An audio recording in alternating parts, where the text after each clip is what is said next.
Hello and welcome to No Rest for the Weekend, where we go behind the scenes and talk to the creators of independent entertainment. I'm Jason Godbey, and with me in the Rabbit Hole studio today, she is an accomplished actress and the star of the recent indie sci-fi film 2050, Miss Stefanie Bloom. Welcome, Stefanie.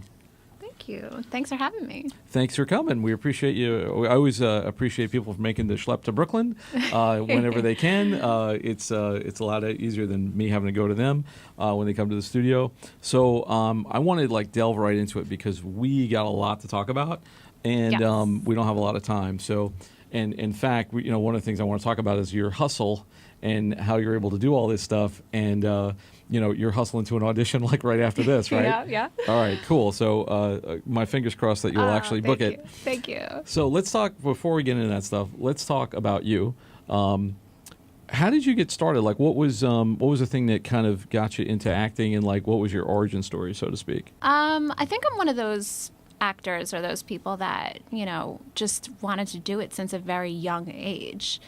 I've been doing this since I was 9 years old, commercials, modeling, and then it progressed as I got older into film and TV. And, I've delved in and out of it throughout the years, but it's just something I've always stuck with. And So it's almost like you've never not done it. yeah. Yeah. Did you do commercials when you were a kid and things like that? I Wow. did. I mean, back in the day when, not everything was electronic, you actually had to get on the train, go into Manhattan, show your face. You couldn't do the self-tape interview back then. No. We met when we had our red carpet correspondent Ilaria Malvezzi interviewed you on the red carpet of 2050 Yes. when you guys did the premiere here in New York, which is a lot of fun. A ton of fun, yeah. It was at the SVA theater, which is really nice theater. And you've been, these past few months, you've been doing a junket doing that. So I just wanted to touch on that movie a little bit, and then we'll kind of talk more about you and then get into the future projects that you've got coming out, because you got a bunch of things upcoming. So for that movie, for people who haven't seen it or don't know or haven't seen our coverage of it, what is the movie about, essentially? Give us a little log line of the film, so to speak. Well, the gist of 2050 is just about a family man who is just struggling to keep it all together. And he finds a solution in a parlor that his brother-in-law recommends to him, and you can make sex bots, e-mates, androids. In the year 2050. In the year 2050, and that's sort of where I come in. So you play one of these, they call them e-mates? Yeah, I play an e-mate, or, there's several different names for it. How would you describe, okay, so you're playing an artificially intelligent robot. So how do you describe the character in that way? Other than, it's like a pretty vacuum cleaner or something, she's not an appliance. Does she have a personality? How if you said, so the character you play is called Sophia. Sophia, yeah. So how would you describe Sophia? How would you describe that character? Well, Sophia is she's a blank canvas to the character Michael that he creates. It's the tagline for the movie is customize your lover. So I guess each of the robots in the movie are customized to how each person wanted them to be. And my human in the movie, Michael, he creates somebody that, he can't really connect with his wife in the film, and he creates somebody that he could talk to, somebody that's curious about him, and somebody that can, explore things sexually with him that he doesn't do with his wife. So, it's really interesting, and I thought the film was interesting, and we talked to the director, Princeton Holt, about it. I'm going to get him on the show one of these days. But I thought it'd be interesting to talk to you about this stuff from an actor perspective, because, you have who's, you're made, the character is made by an adult. Yes. Then you have Stormy Maya's character, whose character looks like she was made by a 13-year-old boy. She just, if somebody introduced me to her and said, "Oh, this is a sex robot," I would be like, "Sure, yep, totally." Whereas, I think your character is maybe a little bit more, because she's designed by Michael's brother-in-law in the film, I think. Is it his brother? I think it's his brother-in-law. Yes. Yeah. And, Drew. So Drew, and, I think Drew basically has the he seems like a 13-year-old boy, like, so you kind of see the reflection of the person and who they create. So, playing a role like that, and, you've done, you do the Instagram thing, so she's on that. If you want to follow her, she's got quite a following on Instagram, and you put up a lot of great content there. But, like, do you ever feel like this is sort of a typecast or a trap that you're going to get sucked into? With playing sex objects or like that girl kind of thing, the pretty blonde, and because we do ever since maybe Marilyn Monroe, that's been not just a character type, but like a stereotype in society, and you feel like maybe doing that sort of thing is it a risk for you because you might get pigeonholed in that area? Well, I feel like if you get pigeonholed or, if you're typecast, that's sort of like a funny term. I feel like as an actor or anybody in the entertainment industry, you have control of your image. You put out there what you want to attract. And, if I wanted to play a high school teacher or an elementary teacher, I wouldn't be putting my most sexy photo forward to get the role, of a sex bot or and vice versa. But I embrace it. If those are the roles I can get, then bring them on. I mean, look at Megan Fox. Look at Sharon Stone even. Like, they're known for being sexy. But it's crazy because, and I can't speak to Megan Fox at all. Neither can I. She's... Or I can't even compare. Also, but I'm just saying. A woman who looks like she was designed by a 13-year-old boy. But, with someone like Sharon Stone, she's a good example. A very similar sort of type to you. And she was the pretty blonde, the femme fatale. But, she's like a highly intelligent woman. And she's got like a huge IQ and a great education. And, but I do understand the other side of that. When I spoke to we've had a few different actors on the show, and one of them was my friend Alan Lewis Rickman, and his first thing was like, find out what your superpower is. Like what is that thing that you do better than anybody, or that you do well, and for someone like you, or but then so you put that forward and you get cast as that. But then when I had actually his wife Yelena on the show, she was like, her superpower was like playing the foreign woman or the woman with the accent. Right. Even though she doesn't have an accent, but she speaks several languages. She speaks like Russian and Yiddish and Ukrainian and English perfectly. But she would get always like the girl who spoke Yiddish or like the girl who was Russian or something.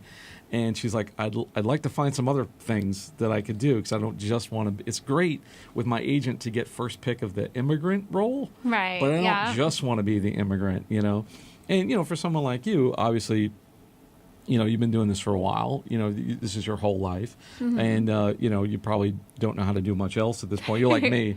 I mean, it's like people ask you, why are you a filmmaker? I don't know what the hell else to do. You're right. But like, do you feel like there's other things that you want to explore besides this, and maybe this gets you into a few doors, but you can do something more with it, kind of thing?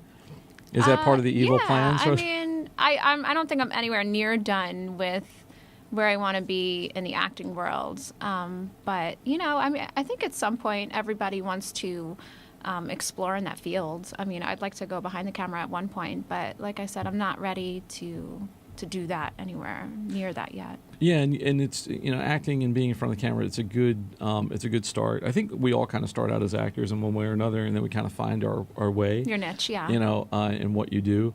And you work a lot. I mean, you've been on television. Do me a favor, just so people know, give us some of your resume a little bit. You've done some television shows.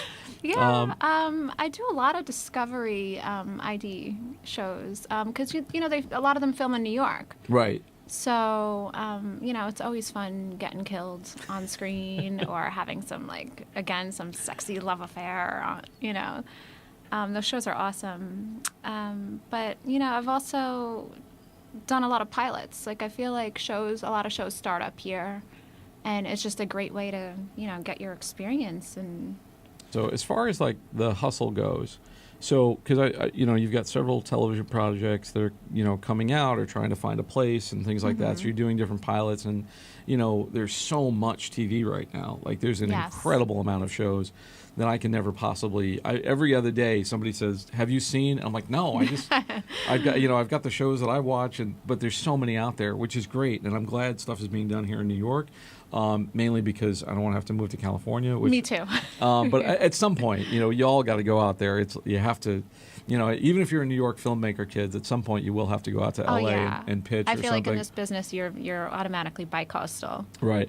I mean, so with that, like, how are you getting work? Is it like all agent and manager? Or are you talking to people yourself? Or you're networking? Like, how is that process for you? It's a mix. It's definitely a mix. I don't think one agent can get an actor or a musician or a model that much work.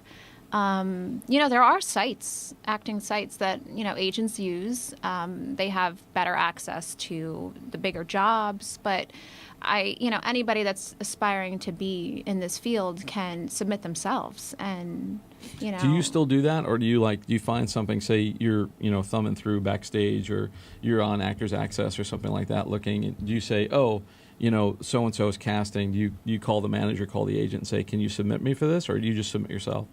For the most part, I submit myself. Okay. My agent will submit me for things, and, it's a mixture of my agent, me, and I've worked with a lot of people twice, even 3 times. So they call you up. Yeah. And that's what's great about this business. It's so big, but yet it's a small world.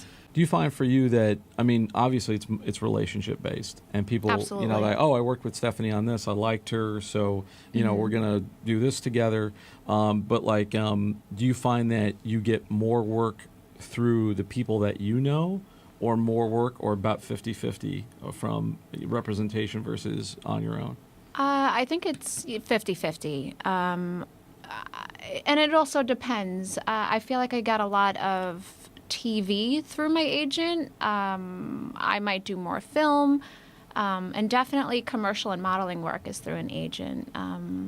So I think you could just dabble into each area yourself, but you kind of have to be your own agent sometimes. And right. But how do you? Here's the question that all my actor friends are going to ask me: how do you get an agent? Like, how do you get seen? How do you get in front of an agency?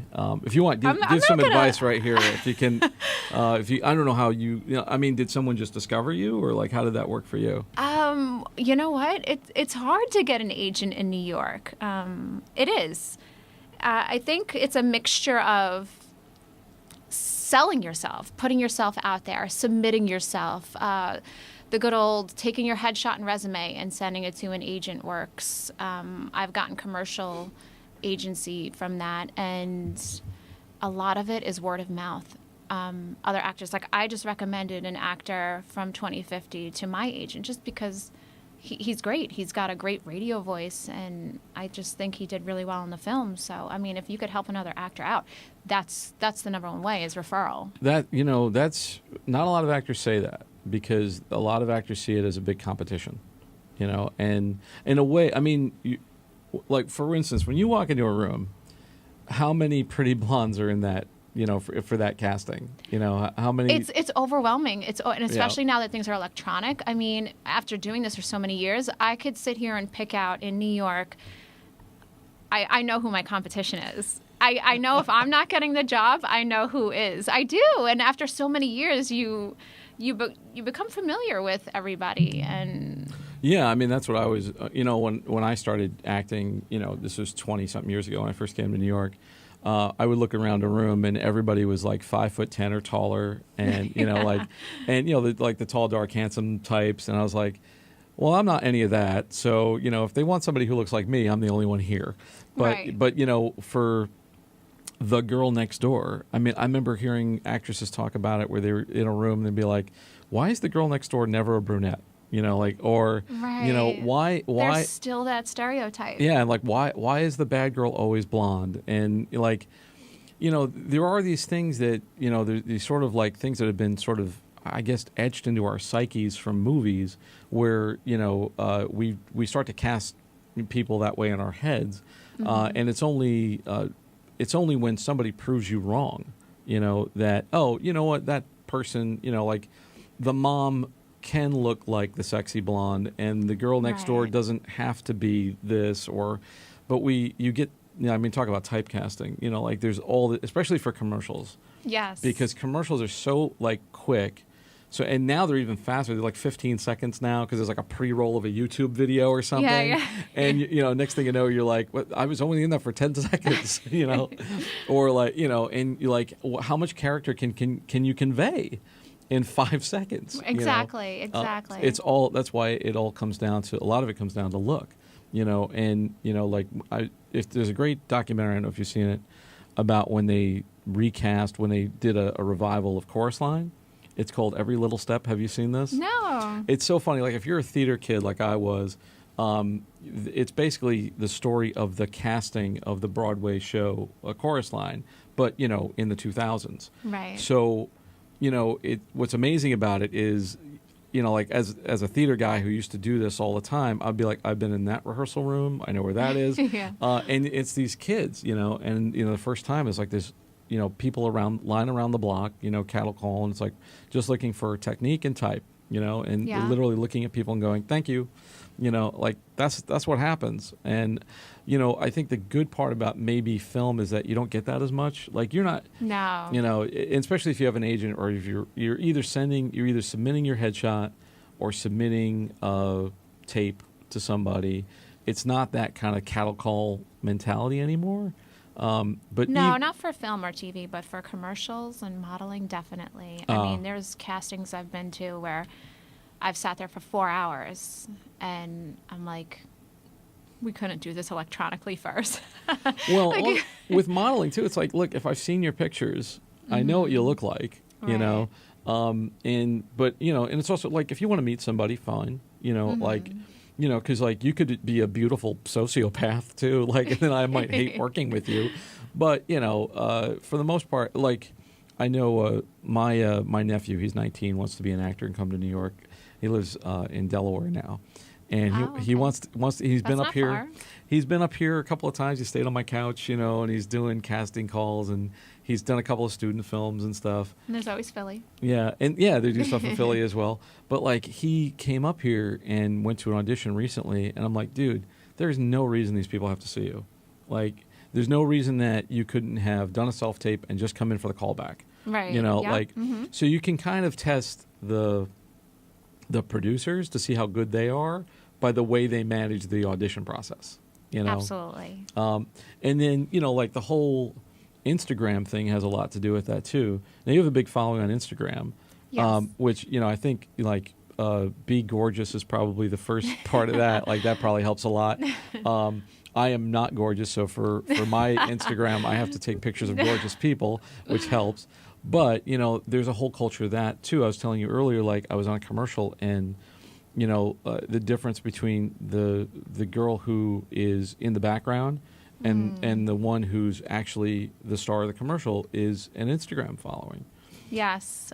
Has that happened to you? Have you gotten? Yeah. Yeah. Yes. I mean, sadly enough, I mean, I've seen breakdowns where they just want to know how many followers you have.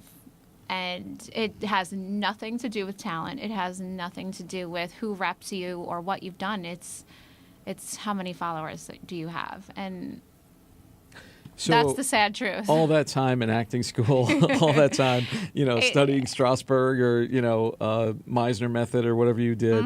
Right. and- I guess it's just it's a cheaper way for companies to endorse themselves without having to pay out for the advertising, because the person that they're hiring that has a bigger following will do it for you. It's kind Yeah, of two birds they're with one buying stone. a following Yeah. essentially, and that's what I've tried to tell people also with like different web series and digital series that have been picked up. It's like the people that get picked up, the two ones that I hear all the time is like Issa Rae's show on HBO and High Maintenance, which is also on HBO. Those shows had a big following before they got picked up. Like HBO didn't buy the show; they bought the following. Right. They bought the audience. So, is that just going to be it now? Like, if you're like, say you're an actor, an actress, and you want to get, I still use the word actress. Do you prefer actor? I don't know which one people prefer.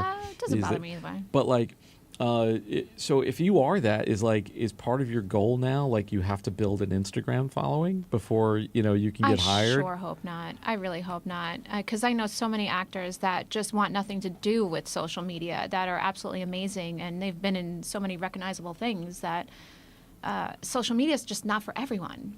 Yeah, I mean, for someone like my friend Alan, who's been around for a long time, he's been on Broadway, he's done shows on HBO, he's done movies for the Coen brothers and stuff like that. And he also generates a lot of his own work theatrically. He's not so much of a social media guy. Also, he's, a middle-aged dude. For guys like me, that's okay. I'm not putting myself out there on social media. It's any wonder that I can look at a camera and host this show. But, if you're going to be that young ingenue type or you're trying to get commercial work, it just seems like it's a necessary thing now. And whether you consider it a necessary evil or you can have fun with it, it also, for a lot of people, it's a source of income, Right. I've gotten offers. I've gotten paid to post something sometimes. And, like you said, it's the worst of the two evils. I guess it's just a new outlet for, a new outlet for people to advertise. Is that the right? Yeah. I mean, it's cheap advertising, basically, Yeah. and people use it all the time. I mean, I've done social media advertising for my projects and, it's great. I mean, I don't know if there's any long-term studies to see how effective it is, or what it's doing to like the psyche of America or the people who are on it, because you do find yourself looking at it quite a bit and looking at yourself quite a bit. It's time-consuming. Yeah, it's a job. Like people don't realize that. Like the people who have, if you've got 80,000 followers or 100,000 followers. That's a job. That's a second occupation that you're doing all the time. Even for myself, and I'm not speaking for anybody else. If I don't post things, if I don't like put something out there for a couple of days, I kind of notice the drop, and I'm like, it's just strange. It's a monster that is never satiated. You're always feeding the beast, kind of thing. Yes, absolutely. Anyway, I want to move on, but before we have to wrap up here, so you got some upcoming stuff. And I think you told me you have a couple of different pilots that you're working on. Yeah, well, I just finished two. I had a very small role. Actually, again, it was word of mouth, kind of. I worked on a show called The Perfect Murder on Discovery, and the director started his own pilot and called me to have like sort of a small role on it. I play a swinger. Talk about typecast. A swinger, as in. Like the lifestyle of swinging? Yeah. Okay. Oh, wow. All right. Cool. Yeah, it's actually it's a comedy. It's really fun, but it's just I didn't have to audition for it. It's somebody I knew that I've worked with before, so that was great. And then I have another one that I'm actually currently filming called Little Cupid, directed by Candace Kane. What's that about? And it's actually the complete opposite of what I'm typecast to do. I play a mom, and my daughter, I lose my husband, she loses her father. He's been missing for 8 years in the military, and he comes back, and the only one that can see him is my daughter. And like his ghost comes back, or he comes back? Yeah, he comes. I guess you could say he sort of comes back as a ghost. Okay. And the show is based around him helping people fall in love.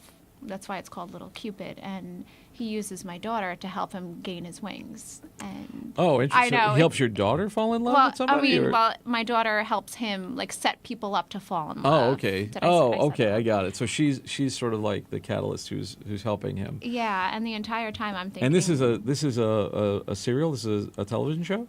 Yeah, it's guaranteed on Amazon, but I think she's pitching it to a couple of different networks. Oh, fantastic! And, yeah, fantastic. It's really it's like a family show. It's something that my kids can watch. Right.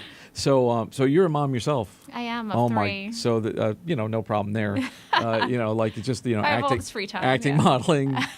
3 kids at home. Oh my God! I don't know how. Yeah, plus social media. Forget it. I have it all. Yeah, I don't know how. Said no one ever. I don't know how you're sitting here right now.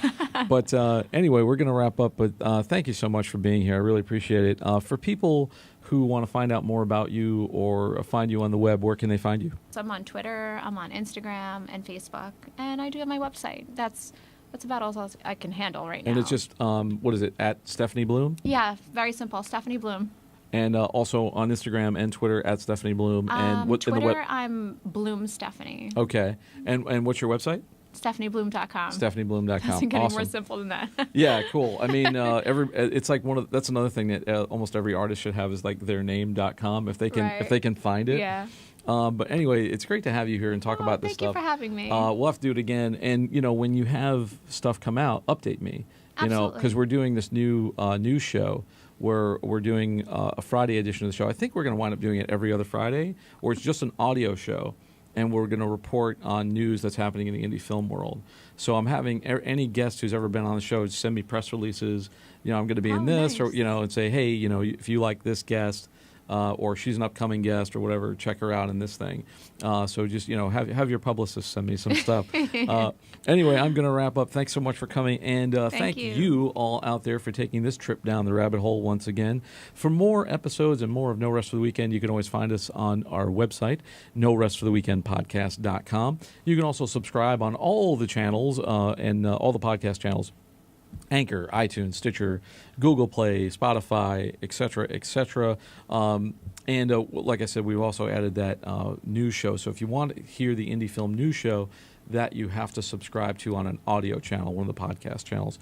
I'm also going to I'll probably put up some video via that as well. But you subscribers will get everything first. So once again, I'd like to thank my guest, Stefanie Bloom. Thanks so much. Thank you for having me. And that's it for us. For Behind the Rabbit Productions, I'm Jason Godbey. Thanks for joining us, and we'll see you next time.